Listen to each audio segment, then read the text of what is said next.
29வது दशकं मोहिनी अवतारं मोक्षाब्धिरागम्।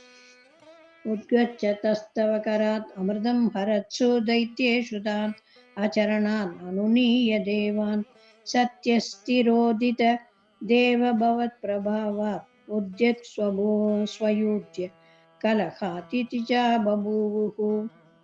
श्री मोहिनी अवतार श्लोकम्।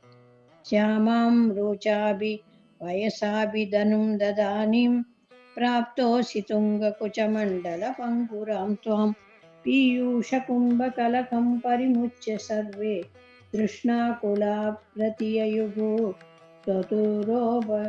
त्वतुरोजकम्बे का त्वं मृगाक्षी विभजस्व सुधामिमामिति आरूढरागविवसान् अभियाचतो मून्।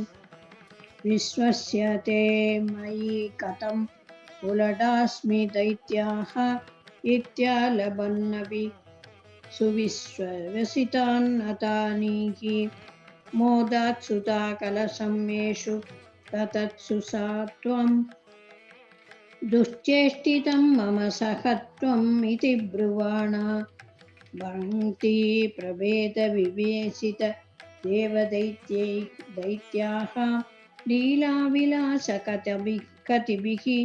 समता सुतां ताम् अस्मास्वियं प्रणयिनीत्य सुरेषु तेषु जोषं स्थितितेष्वतसाभ्यसुतां सुरेषु त्वं भक्तलोकवशको निजरूपमेद्य स्वर्भानुम् अर्थपरिपीतसूतं व्यलावीः त्वत्तत्सुदाहरणयोग्यफलं परेषु तत्त्वा कथे त्वयि सुरैः खलु ते प्रगृह्णन् घोरेतमूर्च्छति रणे बलिदैत्यमायां व्यामोहिते सुरगणे त्वमिका विरासि। त्वं कालनेमिं हतमालिमुखान् जगन्त चक्रोजगान बलिजम्बवलान् सभागान्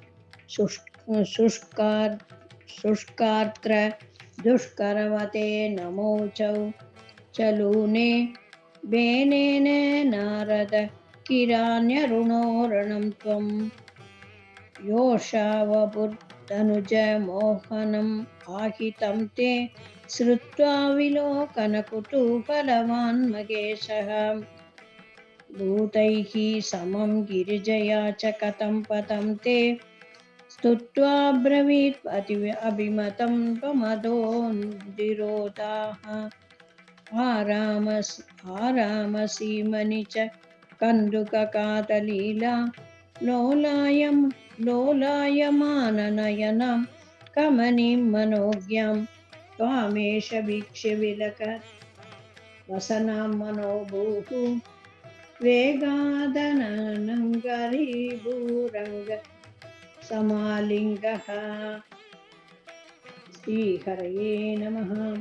श्री स्वामी अय्यप्पन अवतारम्। भूयोऽपि विद्रुतवती मुधाव्य देवो वीर्यप्रमोक्षविकसत् परार्थबोधः त्वन्मानिन तव महत्त्वम् उवाच देव्यै तत्तादृष्ट्वम् अववातके निकेतनाथ।